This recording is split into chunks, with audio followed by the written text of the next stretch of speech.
हम लोगों ने हमारा जो बहुत ही प्यारा सा टॉपिक है कोऑर्डिनेशन इन एनिमल्स, है ना, ये वाला सेक्शन कंप्लीट कर लिया है। अभी हम लोग कोऑर्डिनेशन इन प्लांट्स ये वाला टॉपिक शुरू करने जा रहे हैं। Done, okay. बट कैसा है कि coordination in plants and coordination in animals, इन दोनों में कैसा है, काफ़ी ज़्यादा अंतर है। क्यों मैडम, इनमें क्यों इतना ज़्यादा अंतर है? इसका बहुत ही सिंपल सा रीज़न है कि आपके जो प्लांट्स होते हैं, आपके प्लांट्स लोगों के पास प्रॉपर तरीके से किसी भी प्रकार का कोई नर्वस सिस्टम नहीं होता। जैसे आपकी बॉडी में कोऑर्डिनेशन करने के लिए, यानी कि आपके हार्ट बीट के चलने के लिए आपको प्यास लगती है, आपको भूख लगती है, आप चीज़ों को लर्न करते हो, आप रिस्पॉन्ड करते हो, है ना, वगैरह वगैरह एक्टिविटीज़, इन सबको प्रॉपरली मैनेज करने के लिए आपकी बॉडी में होता है क्या? Nervous system. खैर, नर्वस सिस्टम अलग अलग प्रकार के हैं, वो हम लोग ऑलरेडी पढ़ चुके हैं। उनके अंदर बहुत सारे ऑर्गन्स होते हैं, ऑर्गन से रिलेटेड बहुत सारी मसल्स होती हैं जो उन ऑर्गन्स को प्रॉपर तरीके से मैनेज करती हैं, है ना। लेकिन इस तरीके का कोई भी नर्वस सिस्टम, कोई भी ऑर्गन या किसी भी प्रकार की कोई भी मसल्स प्लांट्स में नहीं होती। बट प्लांट्स भी तो हमारे जैसे लिविंग ही हैं। तो अगर प्लांट्स हम लोगों के जैसे लिविंग हैं, तो इसका मतलब ये कि प्लांट्स को भी अपनी डे टू डे लाइफ में बैलेंस चाहिए होता होगा। डे टू डे लाइफ में उनको भी रिस्पॉन्स देने की या फिर रिस्पॉन्स को लेने की चीज़ें परफॉर्म करनी होती होंगी। तो आखिर जो प्लांट है वो हमारे जैसे, हमारी बॉडी के जैसे कोऑर्डिनेशन बिना एक नर्वस सिस्टम के, बिना स्पाइनल कॉर्ड के और बिना ब्रेन के या बिना किसी मसल्स के परफॉर्म करता कैसे है? ठीक है, किस तरीके से प्लांट्स के अंदर कोऑर्डिनेशन होता है। तो अगर मैं कोऑर्डिनेशन इन प्लांट्स इस पर्टिकुलर टॉपिक की बात करूँ, ठीक है, तो प्लांट्स के अंदर कोऑर्डिनेशन दो प्रकार के होते हैं। ठीक है, प्लांट्स के अंदर के जो कोऑर्डिनेशन होता है उसको हम लोग दो कैटेगरी में कैटेगराइज करते हैं। पहली कैटेगरी को हम लोगों ने नाम दिया कि ऐसे मूवमेंट्स, ठीक है, प्लांट्स के अंदर ऐसे मूवमेंट्स जिनकी वजह से प्लांट की बॉडी के अंदर ग्रोथ होती है। ठीक है, जिसके अंदर प्लांट की बॉडी के अंदर क्या होती है, ग्रोथ होती है। और दूसरे होते हैं ऐसे मूवमेंट्स जिनकी वजह से प्लांट की बॉडी के अंदर किसी भी प्रकार की कोई भी ग्रोथ नहीं होती है। डन। तो एक मूवमेंट आपका कहलाता है ग्रोथ डिपेंडेंट मूवमेंट। ठीक है, इसे हम लोग कहते हैं ग्रोथ डिपेंडेंट मूवमेंट। अच्छा, और दूसरा मूवमेंट कहलाता है आप लोगों का नॉन ग्रोथ डिपेंडेंट मूवमेंट। और ये जो आप लोगों का नॉन ग्रोथ डिपेंडेंट मूवमेंट है, इसको बहुत ही प्यारा एक और नाम दिया जाता है और वो नाम होता है इसका नेस्टिक मूवमेंट्स। तो प्लांट्स के अंदर कोऑर्डिनेशन यानी कि मूवमेंट्स दो तरीके से होते हैं। एक मूवमेंट को कहा जाता है ग्रोथ डिपेंडेंट और दूसरे वाले मूवमेंट को कहा जाता है नॉन ग्रोथ मूवमेंट। ठीक है, what do you mean by the term growth movement या what do you mean by the term non growth movement?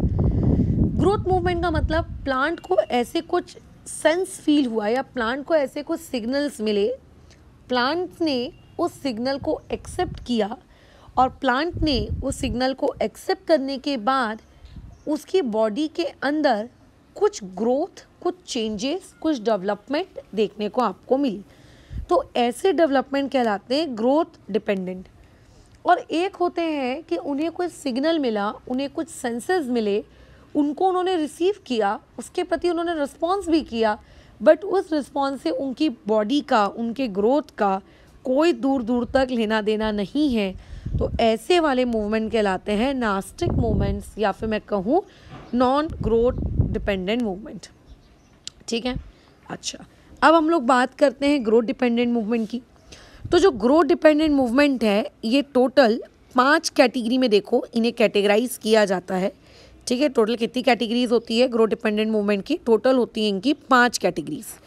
What are these 5 categories? क्या है ये 5 कैटेगरीज ग्रोथ डिपेंडेंट मूवमेंट की? चलो देखते हैं इसको। अच्छा, सबसे पहली कैटेगरी ग्रोथ डिपेंडेंट मूवमेंट में आती है लाइट के प्रति, यानी कि सूरज की रोशनी या फिर मैं कहूँ चंद्रमा की रोशनी, इनके प्रति रिस्पॉन्ड करना। ठीक है, बराबर। पहला मूवमेंट होता है लाइट के प्रति, मतलब लाइट रोशनी के प्रति, है ना। सूरज की रोशनी हो या चंद्रमा की रोशनी हो, इनके प्रति या इनके वजह से अगर आपके प्लांट में कोई मूवमेंट आपको दिख रहा है या कोई ग्रोथ आपको दिख रही है, एक वो। दूसरा होता है पानी, पानी की वजह से, है ना। तीसरा होता है किसकी वजह से, ग्रेविटी की वजह से, अर्थ की वजह से। ठीक है, चौथा होता है केमिकल्स की वजह से, और पांचवा होता है आप लोगों का किसकी वजह से, आप लोगों के टच की वजह से। तो टोटल प्लांट के अंदर ग्रोथ डिपेंडेंट मूवमेंट को 5 कैटेगरी में कैटेगराइज किया जाता है।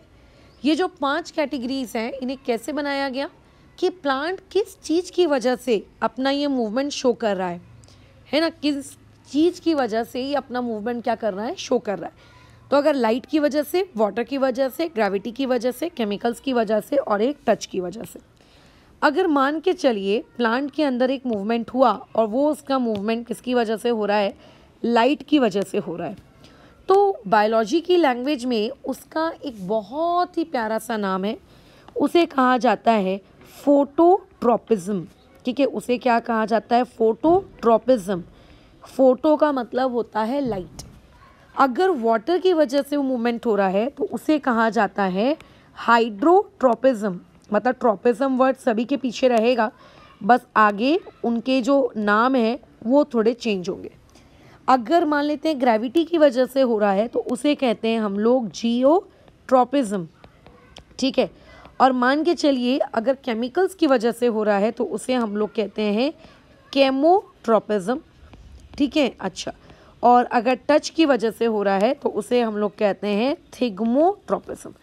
तो टोटल आपने 5 कैटेगरीज में आपके जो ग्रोथ डिपेंडेंट मूवमेंट है उन्हें कैटेगराइज किया, टच की वजह से, लाइट की वजह से, वाटर, केमिकल और एक ग्रेविटी की वजह से। ज़रूरी नहीं है ट्रॉपिज्म वर्ड का इस्तेमाल करना। जैसे कई बार आपको यही सेम चीज़ इन शब्दों में भी लिखी हुई मिलती है, जैसे कोई लोग नहीं चाहते कि अच्छा फोटोट्रॉपिज्म वर्ड का हम इस्तेमाल करें, तो वो लोग लिखते हैं इसके बदले फोटोट्रॉपिक मूवमेंट। ठीक है, वो लोग इसके बदले क्या लिखते हैं, फोटोट्रॉपिक मूवमेंट। मतलब ट्रॉपिज्म इस पर्टिकुलर वर्ड को हटा दिया जाता है और उसके बदले लिखा जाता है ट्रॉपिक और मूवमेंट। आपको अगर हाइड्रोट्रॉपिज्म ये बात अगर नहीं लिखनी है तो आप लिख सकते हो हाइड्रोट्रॉपिक मूवमेंट। खैर, अब आते हैं कि मैडम ये फोटोट्रॉपिज्म क्या है, हाइड्रोट्रॉपिज्म क्या है, जियोट्रॉपिज्म क्या है, वगैरह वगैरह। तो मान के चलिए अगर आपके पास एक पर्टिकुलर प्लांट है और उसके बॉडी पार्ट्स में, अब देखो प्लांट के बॉडी पार्ट्स क्या होते हैं, प्लांट के बॉडी पार्ट्स मतलब उसकी स्टेम्स, उसकी रूट्स, उसकी लीव्स वगैरह वगैरह, ब्रांचेस। तो अगर प्लांट की बॉडी में, अगर मान लेते हैं प्लांट की बॉडी में आपको मूवमेंट दिख रहा है ड्यू टू लाइट, ठीक है, किसकी वजह से दिख रहा है, ड्यू टू लाइट, तो उस पर्टिकुलर मूवमेंट को कहा जाता है फोटोट्रॉपिज्म। क्या सही में मैडम प्लांट की बॉडी के अंदर लाइट की वजह से मूवमेंट होता है? बिल्कुल होता है। जैसे एग्जाम्पल के तौर पर हम लोग अगर बातचीत करें तो देखो यहाँ पे एक बहुत ही प्यारा सा डायग्राम दिया है। इस डायग्राम के थ्रू इस पर्टिकुलर चीज़ को हम लोग समझते हैं। देखो, आप लोगों को इतना तो पता है कि मान के चलिए आपके पास एक विंडो है, ठीक है, मान के चलिए आपके पास एक विंडो है। इस विंडो के पास आपने क्या करके रखा है, गमला रखा हुआ है। जैसे मान के चलो यहाँ विंडो है, ये ना, विंडो में ये है, आपने यहाँ पे गमला रखा है, गमले में आपने अपना प्लांट उगाया है। ये इस तरीके से आपने प्लांट उगाया। प्लांट की जो ब्रांचेस हैं वो आपने राइट साइड टर्न करके रख दी, और मान लेते हैं उस विंडो में जो सूरज की रोशनी आती है, ठीक है, जो मान लेते हैं सूरज की रोशनी आती है, सनलाइट, वो सनलाइट आती है आपके LHS में, यानी कि लेफ्ट हैंड साइड में, है ना। तो आप देखोगे कि कुछ दिनों बाद ऑटोमेटिकली आप लोगों का जो प्लांट है वो प्लांट अपनी ब्रांचेस को आफ्टर फ्यू डेज आप ये देखोगे इस तरफ टर्न कर चुका रहेगा, ये ऐसे, ठीक है, ये इस तरीके से टर्न कर चुका होगा। क्यों? हमने तो प्लांट को राइट साइड रखा था। बट देखो प्लांट किस तरीके से क्या हो गया, उसने अपने डायरेक्शन को चेंज कर लिया। उसने अपना क्या किया, सनलाइट की वजह से उसने अपना डायरेक्शन क्या कर लिया, चेंज कर लिया। मतलब उसको जहाँ पे सनलाइट मिल रही थी, जहाँ पर भी उसको सनलाइट मिल रही थी, उसने सनलाइट के तरफ, ठीक है, डायरेक्शन चेंज किया टूवर्ड सनलाइट। उसने अपना डायरेक्शन क्या कर लिया, चेंज कर लिया टूवर्ड सनलाइट। उसने अपनी मुंडी घुमा ली और अपनी मुंडी घुमाकर वो क्या हो गया, सनलाइट के तरफ वो हो गया, चला गया, है ना। अच्छा, यानी कि जब भी हम किसी प्लांट को रखते हैं तो प्लांट की ब्रांचेस की जो टेंडेंसी होती है, हाँ देखो कुछ प्लांट्स ऐसे भी होते हैं जिन्हें धूप में रखने से वो मर जाते हैं, मतलब बेसिकली उनको धूप नहीं चाहिए होती है। खैर, तो मैं उन प्लांट्स की बात नहीं कर रही हूँ। जिन प्लांट्स को धूप चाहिए होती है वो प्लांट्स क्या करते हैं, अपने डायरेक्शन को चेंज कर लेते हैं। अगर उनको धूप किसी अलग डायरेक्शन में मिल रही है तो उनकी ब्रांचेस उस पर्टिकुलर डायरेक्शन में क्या हो जाती है, बेंड हो जाती है। इसी सेम चीज़ को टेक्स्ट बुक में इस फॉर्म में देखो इलस्ट्रेट किया गया है कि जैसे ये गमला है ना, गमले को हमने लेटा के रखा है हॉरिजॉन्टल। तो इमेजिन करिए अगर ग्रोथ होनी है प्लांट की तो प्लांट की ग्रोथ सीधी सीधी होनी चाहिए, मतलब उसकी जो लीव्स वगैरह है वो इस तरीके से होनी चाहिए थी। बट क्योंकि सनलाइट इस डायरेक्शन में आ रही है तो आपके जो प्लांट के ब्रांचेस एंड लीव्स वगैरह जो हैं ये देखो सनलाइट की तरफ ये क्या हो गए, बेंट हो गए। तो दिस प्रूव्स दैट कि अगर प्लांट की बॉडी का कोई पार्ट, ठीक है, लाइट यानी कि सनलाइट की वजह से क्या हो जाता है, अपना चेंज कर लेता है, अपना ग्रोथ उस डायरेक्शन में दिखाता है, तो हम उसे कहते हैं क्या, फोटोट्रॉपिज्म, या फिर आप उसे क्या कहते हो, फोटोट्रॉपिक मूवमेंट। उसे क्या कहते हो आप, फोटोट्रॉपिक मूवमेंट। डन। तो ये होता है आप लोगों का क्या, फोटोट्रॉपिज्म। ये क्या है आप लोगों का, फोटोट्रॉपिज्म। ठीक है, क्लियर है। अच्छा मैडम, हाइड्रोट्रॉपिज्म का क्या मूवमेंट मतलब मीनिंग है, क्या एग्जांपल है हाइड्रोट्रॉपिज्म का। हाइड्रोट्रॉपिज्म का मतलब ये है कि प्लांट अपने किसी एक बॉडी पार्ट को उस तरफ मूव करवाए जहाँ पर पानी हो। ठीक है, अगर प्लांट के बॉडी का कोई पार्ट पानी के सोर्स की तरफ मूव कर रहा है then it is an example of what, hydrotropism. वो किस चीज़ का एग्जाम्पल है, हाइड्रोट्रॉपिज्म का। अब देखो हम लोग ये बहुत अच्छे से जानते हैं कि जब कोई पेड़ बड़ा हो जाता है ना, जैसे मान लेते हैं एक पेड़ बड़ा हो गया तो बड़े पेड़ों को, या फिर मान लेते हैं कुछ पेड़ आपके जंगल वगैरह में होते हैं। अब देखो घरों में अगर आप गमले लगाते हो तो उनको आप पानी वगैरह बराबर देते हो। अगर आप पानी नहीं दोगे पेड़ सूख जाता है। लेकिन अगर कोई पेड़ ज़मीन में लगा है तो उस पर्टिकुलर पेड़ को आपको पानी देने की ज़रूरत नहीं पड़ती है फ्रीक्वेंटली। वो पेड़ ऑटोमेटिकली, चाहे वो जंगल में लगा हो या किसी सुनसान जगह में लगा हो जहाँ पे इंसान नहीं रहता, वो जो पेड़ की जो रूट्स होती हैं ना, वो जो पेड़ की जो रूट्स होती हैं वो रूट्स ऑटोमेटिकली क्या करती हैं, अपना पानी खुद ढूंढ लेती हैं। यानी कि लेट्स से अगर यहाँ पे पानी है, मान लेते हैं यहाँ पे पानी है, तो क्या होगा, आप लोगों की जो रूट्स है वो ऑटोमेटिकली इसी डायरेक्शन में क्या होने लगेगी, अपनी ग्रोथ एंड डेवलपमेंट दिखाने लगेगी। क्यों? क्योंकि उसको वो पानी चाहिए। जिस डायरेक्शन में पानी होगा उसका रूट उस डायरेक्शन में क्या होने लगेगा, ग्रो होने लगेगा। तो इसमें क्या हुआ, जो प्लांट की रूट थी उसने अपनी ग्रोथ दिखाई, कहाँ दिखाई, पानी के तरफ उसने अपनी ग्रोथ दिखाई। तो ऐसे केस में इस पर्टिकुलर ट्रॉपिक मूवमेंट को हम लोग कहते हैं आप लोगों का हाइड्रोट्रॉपिज्म या फिर हाइड्रोट्रॉपिक मूवमेंट। तो हाइड्रोट्रॉपिक मूवमेंट क्या है कि प्लांट का वो बॉडी पार्ट जो पानी की तरफ अपना क्या करे, मूवमेंट शो करे। वैसे कौन शो करता है पानी की तरफ अपना मूवमेंट, पानी की तरफ अपना मूवमेंट कौन शो करता है, पानी की तरफ अपना मूवमेंट प्लांट्स की रूट्स करती हैं। ठीक है, प्लांट्स की कौन करती हैं, रूट्स। और लाइट की तरफ कभी रूट आती है क्या, नहीं, लाइट की तरफ कभी रूट नहीं आती। लाइट की तरफ हमेशा प्लांट्स का शूट होता है। शूट का मतलब उनके स्टेम्स एंड उनके ब्रांचेस। और वाटर की तरफ कौन होता है, वाटर की तरफ उनके रूट्स होते हैं। अब आते हैं हम लोग तीसरे ट्रॉपिक मूवमेंट पे, यानी कि जियोट्रॉपिज्म। जियोट्रॉपिज्म का मतलब होता है ग्रेविटी। ग्रेविटी का मतलब बेसिकली वो ये बोलना चाह रहा है आपसे, टूवर्ड अर्थ। तो अगर अर्थ की तरफ प्लांट्स के कुछ बॉडी पार्ट्स मूव कर रहे हैं तो हम ये कहेंगे कि वो पर्टिकुलर प्लांट की बॉडी पार्ट क्या करता है, जियोट्रॉपिज्म शो करता है।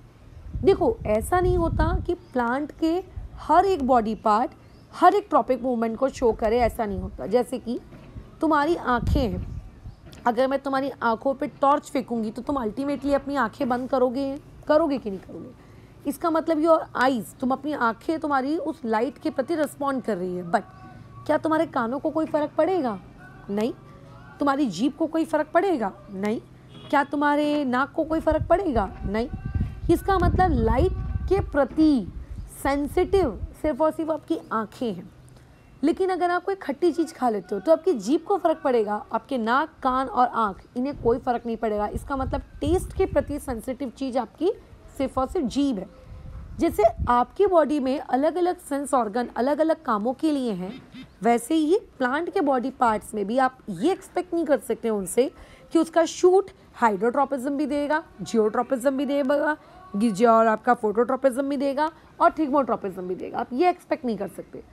उसके कुछ बॉडी पार्ट्स हो सकता है more than one movement show करें, बट इट डजंट मीन्स कि सारे के सारे बॉडी पार्ट्स को सारे के सारे मूवमेंट शो करना कंपलसरी है।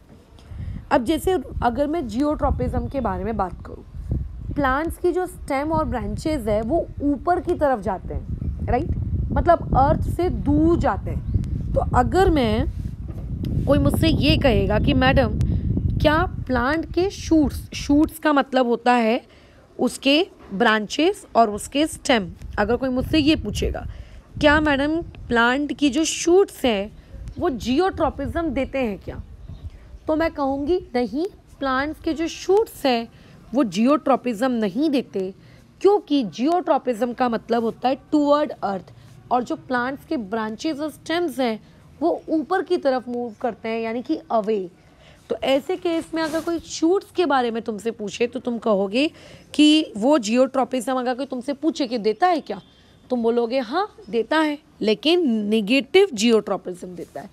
निगेटिव मतलब वो उसको फॉलो नहीं करता, बोलने का एक तरीका है बेसिकली, और कुछ नहीं करता। ये बोलने से बेटर है कि वो निगेटिव करता है, ठीक है, वो निगेटिव जियोट्रोपिज्म शो करता है।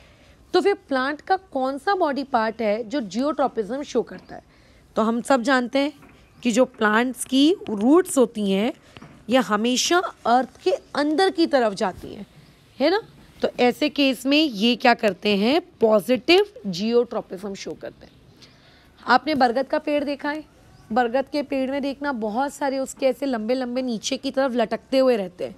तो वो जो नीचे नीचे लंबे लंबे लटकते हुए रहते हैं वो भी क्या शो करते हैं, वो अर्थ की तरफ जा रहे हैं, मतलब वो भी आप लोगों का क्या करते हैं, आपका एक पॉजिटिव जियोट्रोपिज्म शो करते हैं। कैक्टस के पेड़ को देखे हो, एकदम मस्त सीधा सीधा सीधा सीधा सीधा सीधा लंबा जाता है, उसको अर्थ में जाने में कोई इंटरेस्ट नहीं होता है। सो इसका मतलब वो एक जियोट्रोपिज्म दे तो रहा है, बट कौन सी वाली जियोट्रोपिज्म दे रहा है, वो आप लोगों को दे रहा है एक कौन सी, नेगेटिव जियोट्रोपिज्म। डन, ठीक है।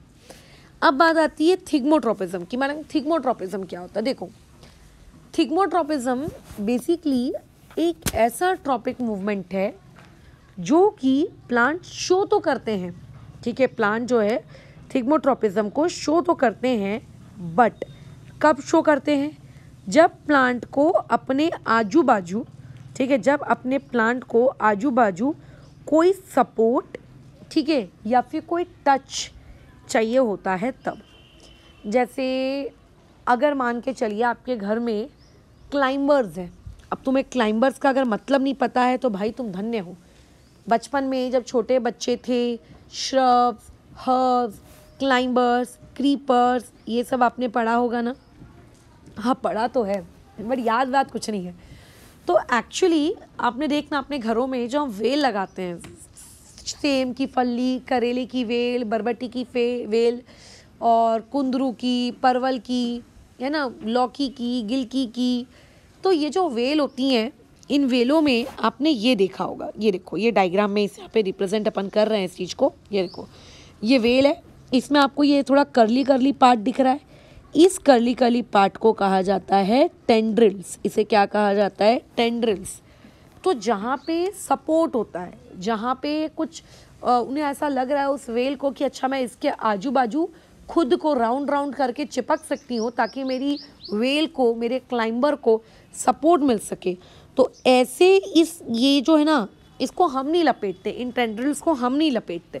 अगर इस टेंड्रिल को दिख रहा है कि यहाँ पे एक डंडा है तो ऑटोमेटिकली देखना टेंड्रिल्स उसी डायरेक्शन में अपने आप को टर्न कर लेती हैं और इस तरीके से वहाँ जाके चिपक भी जाती हैं, पता है, अपने आप।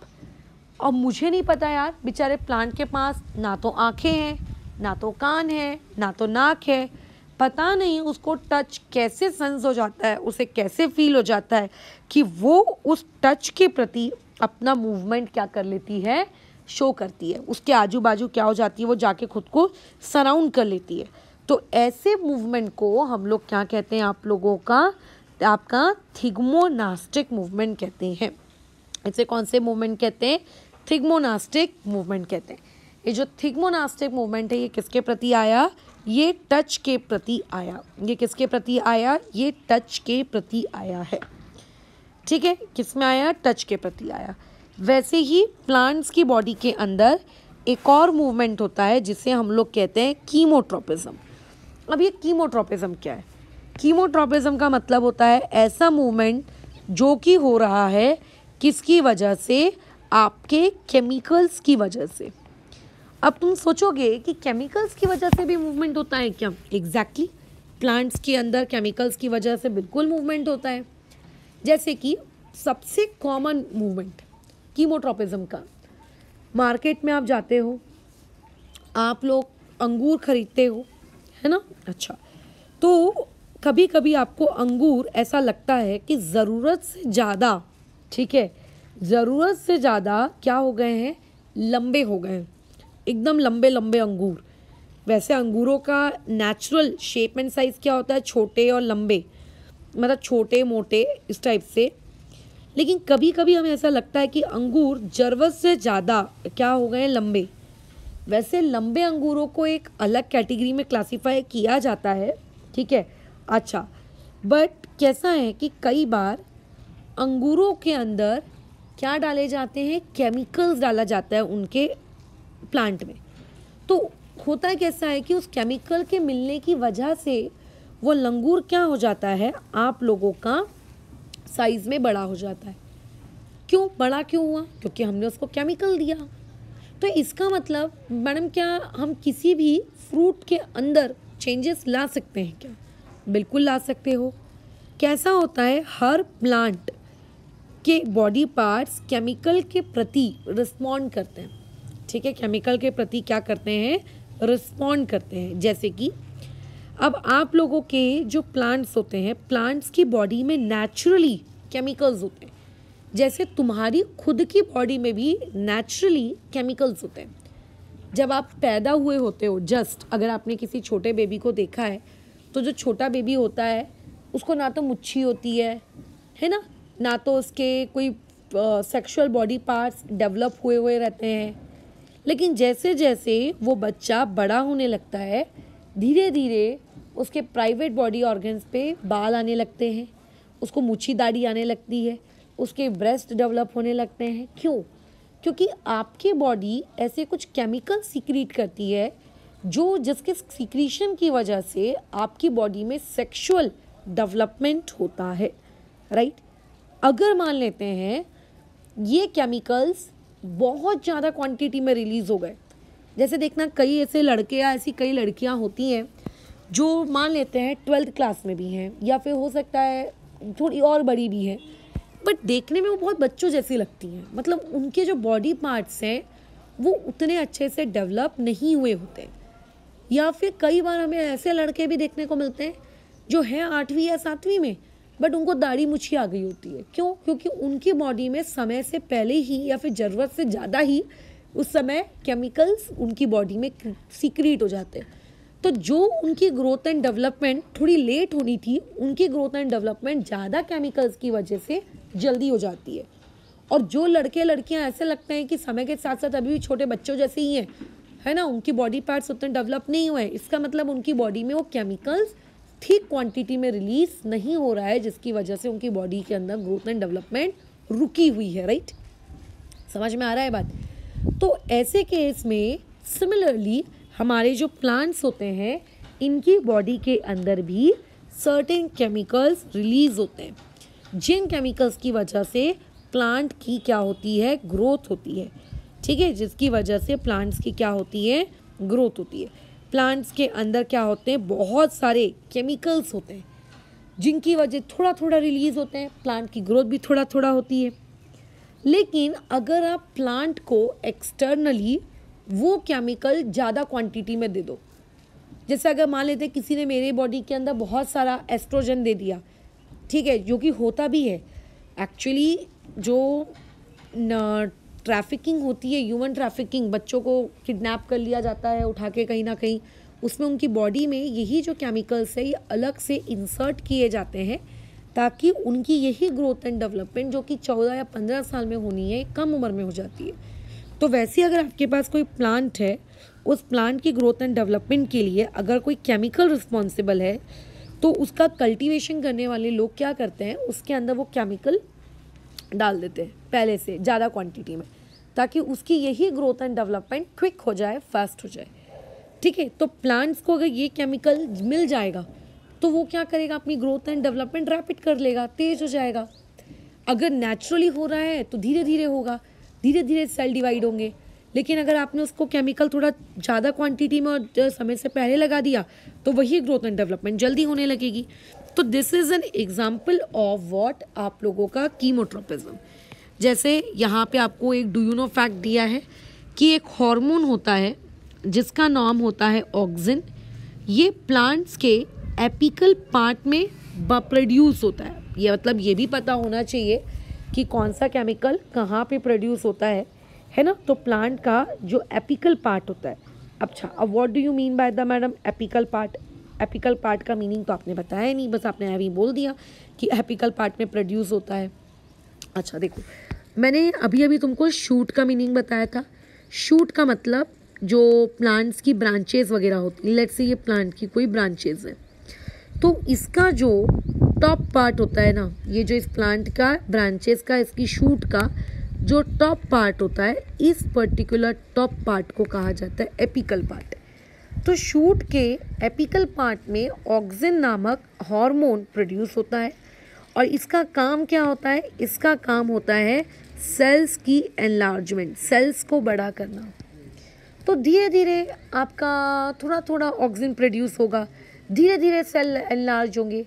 लेकिन अगर आपने उसी पर्टिकुलर प्लांट को बाहर से एक्सटर्नली ऑक्सिन की क्वांटिटी अगर आपने ज़्यादा दे दी है ना, तो ऐसे केस में क्या होगा, ऑक्सिन मिलने के बाद वही पर्टिकुलर प्लांट आप लोगों का क्या करने लगेगा, ग्रोथ एंड डेवलपमेंट जल्दी कर देगा, है ना। खैर, वैसे ही आपका एक दूसरा हार्मोन होता है जिसका नाम है गिबरलिन। ये कहाँ पे पाया जाता है? ये काम क्या करता है? स्टेम को लंबा करने के काम आता है। ठीक है, स्टेम्स इसमें क्या हो जाती हैं? लंबी हो जाती हैं। वैसे ही एक तीसरा केमिकल है साइटोकिन। ये किस काम में आता है? ये सेल के डिवीजन में आता है। मतलब आपकी बॉडी में धीरे धीरे प्रॉपर प्रोसेस के साथ सेल डिवाइड होता है। ठीक है, बराबर प्रॉपर प्रोसेस के साथ सेल डिवाइड होता है, उसको टाइम लगता है, ऐसा नहीं होता कि फटाक से हो गया। बट अगर आप यही साइटोकिन नामक केमिकल आप अगर उसको दे दोगे तो यही पर्टिकुलर साइटोकिन नामक केमिकल क्या करेगा, उसके सेल डिवीजन को रैपिड कर देगा।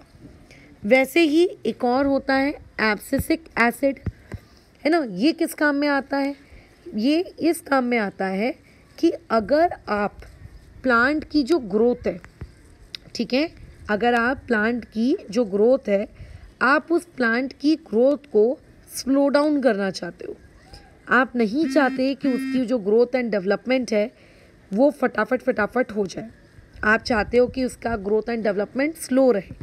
ठीक है, अच्छा तो एक्चुअली में इस तरीके की रिटार्डेशन का मतलब होता है स्लो डाउन कर देना, प्रिवेंशन का मतलब होता है क्या, रोक देना।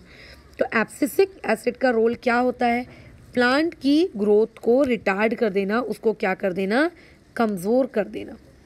या फिर ये एक और काम में आता है, लीफ के विल्टिंग्स के काम में आता है।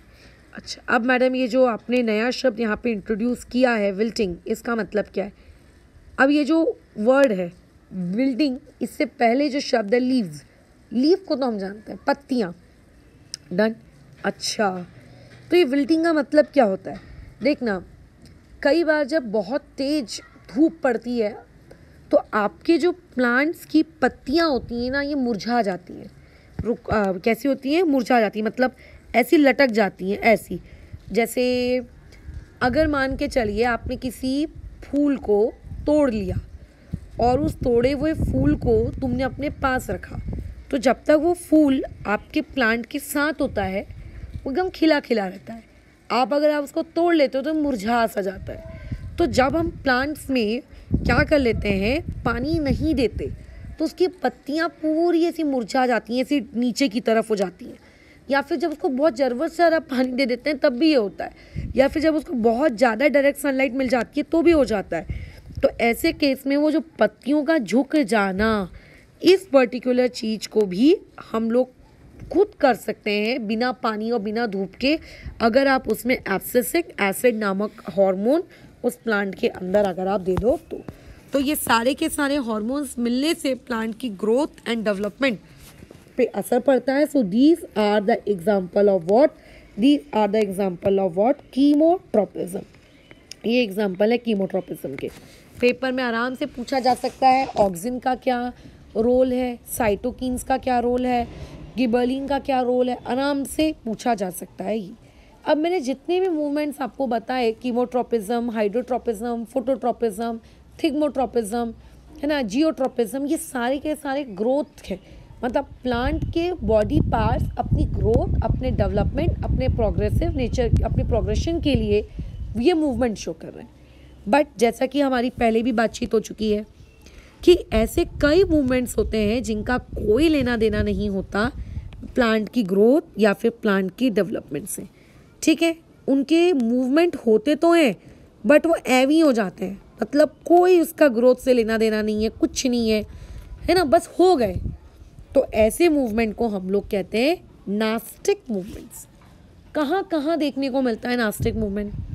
सबसे पहला एग्जाम्पल जो नास्टिक मूवमेंट का बचपन से हम लोग देखते आ रहे हैं, मिमोसा प्लांट, जिसे हम लोग कहते हैं टच मी नॉट और हिंदी भाषा में कहते हैं छुई मुई।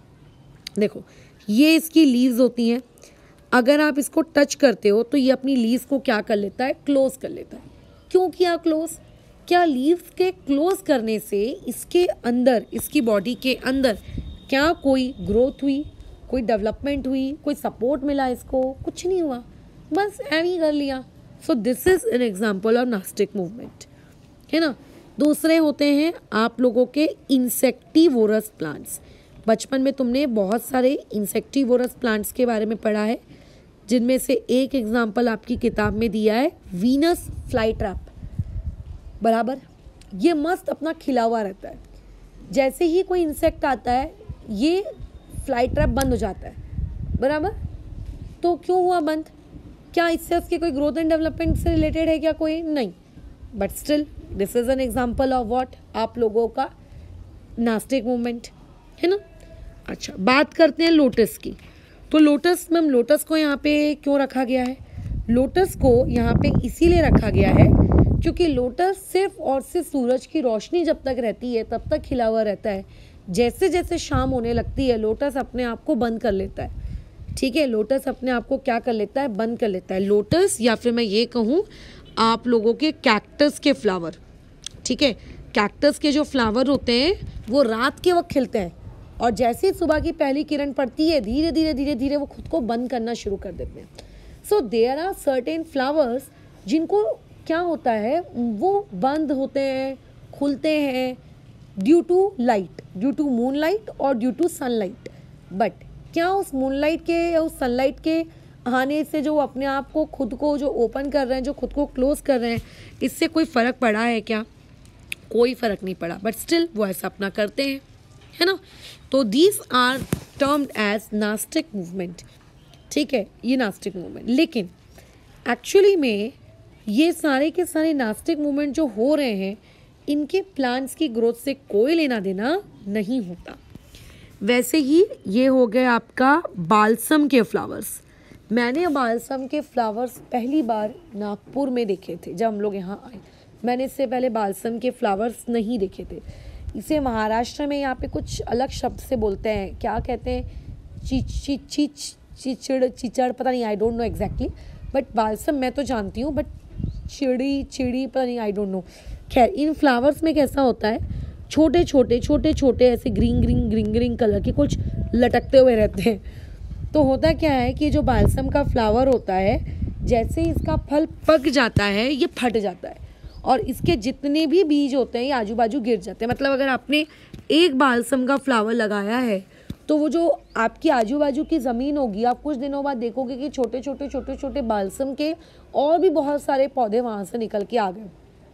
चिवड़ी कहते हैं, आई थिंक इसको चिवड़ी वाला फूल शायद, ठीक है, नॉट श्योर, तुम्हें हो सकता है पता हो, बट मेरे हिसाब से चिवड़ी का फूल कहते हैं इसको।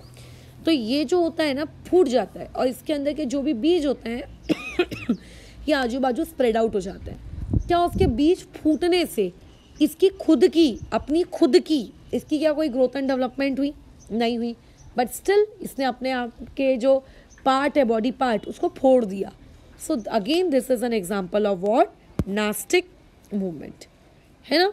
खैर, तो ऐसे अलग अलग नास्टिक मूवमेंट्स के बारे में आपको बताया गया है और यहाँ से कुछ जीके फैक्ट्स नामक चीज़ जो आप याद रख सकते हो। जैसे कि मैंने बताया, कैक्टस का एक फूल होता है जो रात के वक्त खुलता है, ठीक है, ये मैंने तुम्हें बताया। लोटस का फूल होता है जो खुद को क्या करता है, दिन के वक्त खोलने के रखने की कोशिश करता है कि मैं दिन के वक्त खिलूँगा। तो वैसे ही आप लोगों को यहाँ पे एक और एग्जाम्पल दिया है ट्यूब रोज, जिसका साइंटिफिक नेम है पॉलिंथस, ओपन्स एट नाइट। अब ये ट्यूब रोज सुनने में थोड़ा अजीब लग रहा है, ऐसा लग रहा है कि यार मैंने तो इस ट्यूब रोज को कभी सुना ही नहीं है, बट एक्चुअली में आप लोगों ने ट्यूब रोज को सुना हुआ है, ठीक है। कहाँ सुना है? रात रानी, याद आ रहा है? रात रानी, यस, जो रात रानी का फूल होता है ना, थोड़ा गूगल सर्च कर लेना, वाइट कलर का होता है, बहुत ही स्ट्रॉन्ग इसकी खुशबू होती है। वो रात रानी वाला जो फूल होता है वो आप लोगों का क्या होता है, इस पर्टिकुलर समय पे खिलता है। इसे नाइट जैस्मिन भी कहते हैं, बहुत स्ट्रॉन्ग स्मेल होती है। ऐसा सुना है कि स्मेल के प्रति सांप वगैरह आकर्षित होते हैं, बस सुना है, आई डोंट नो एक्चुअली में होते हैं कि नहीं होते हैं, बट बहुत ही ज़्यादा इसकी स्ट्रॉन्ग स्मेल होती है, सिर्फ रात के वक्त खिलता है। इवन जो कैक्टस का मैंने आपको फूल बताया था, हमारे घर में था कैक्टस का फ्लावर, ठीक है, तो वही रात के 12-1 बजे के करीब ये खिलता था।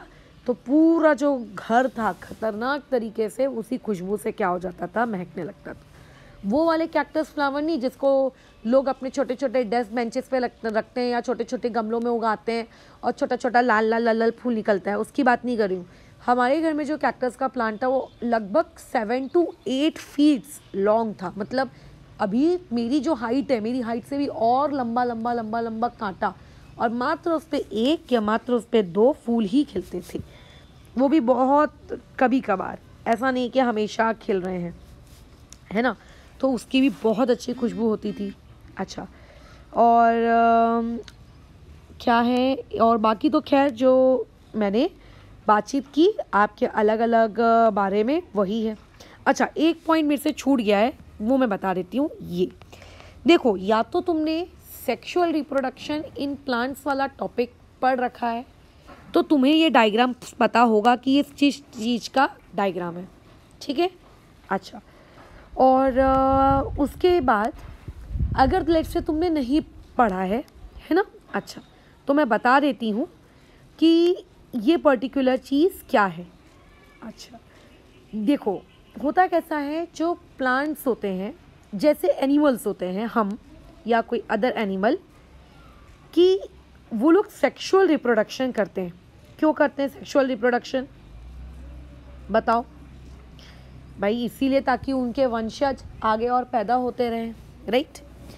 अब जो प्लांट्स होते हैं, प्लांट्स को भी तो अपने अदर बेबी प्लांट्स बनाने हैं, तो बेबी प्लांट्स बनाने के लिए उसको भी रिप्रोडक्शन करना पड़ेगा, है ना। अच्छा, बिल्कुल। तो ऐसे केस में होता क्या है, आप लोगों का जो प्लांट है वो भी सेक्सुअल रिप्रोडक्शन करता है, इस सेक्सुअल रिप्रोडक्शन कैसे करता है, ये इसका डायग्राम है। ये जो ग्रीन ग्रीन कलर का पार्ट आपको दिख रहा है, ये फीमेल पार्ट है, फीमेल ऑर्गन है।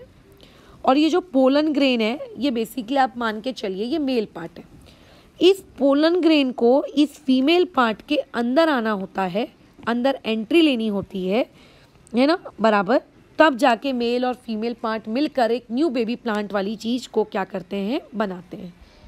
ठीक है, अच्छा, लेकिन ऐसा नहीं है कि मस्त पोलन ग्रेन आकर उस ग्रीन ग्रीन वाले के ऊपर आकर बैठा और प्लांट के अंदर, मतलब फीमेल पार्ट के अंदर घुस गया। नहीं, एक्चुअल में जैसे अगर मान लेते हैं ये फीमेल का टॉप पार्ट है और यहाँ पे पोलन ग्रेन है, तो जब पोलन ग्रेन इस टॉप पार्ट पे बैठता है ना, जब इस टॉप पार्ट पे बैठता है तो यहाँ पे एक केमिकल सीक्रेट होता है। इस केमिकल के सीक्रेट होने की वजह से तब ये पोलन ग्रेन नीचे अंदर उस पर्टिकुलर फीमेल पार्ट के अंदर क्या करता है, जा पाता है। ठीक है, अच्छा, तो ये भी एक एग्जांपल है किस चीज़ का, कीमोट्रोपिज्म का। और मैंने आपको ऑलरेडी कोऑर्डिनेशन पढ़ाया है ना। अच्छा, तो ये जो कोऑर्डिनेशन मैंने आपको पढ़ाया है, इस पर्टिकुलर कोऑर्डिनेशन में आप लोगों को ये चीज़ ऑलरेडी मैंने बताई हुई थी कि जब हम लोगों के पास एक न्यूरॉन होता है और लेट्स से हमारे पास एक दूसरा न्यूरॉन होता है, तो इन दोनों न्यूरॉन के बीच में गैप होता है जिसको हम लोग कहते हैं सिनैप्स। तो इस गैप से इस गैप तक, ताकि क्या हो सके, आपके सिग्नल्स, इम्पल्सेस क्या हो सके, ट्रैवल हो सके। तो ऐसे केस में होता क्या है, यहाँ पर आप लोगों का केमिकल सीक्रेट होता है, जिस केमिकल के सीक्रेट होने की वजह से ये पर्टिकुलर चीज़ क्या होती है, आगे ट्रैवल कर पाती है ना। तो बस यही टॉपिक था कोऑर्डिनेशन के बारे में। तो खैर यहाँ पे हम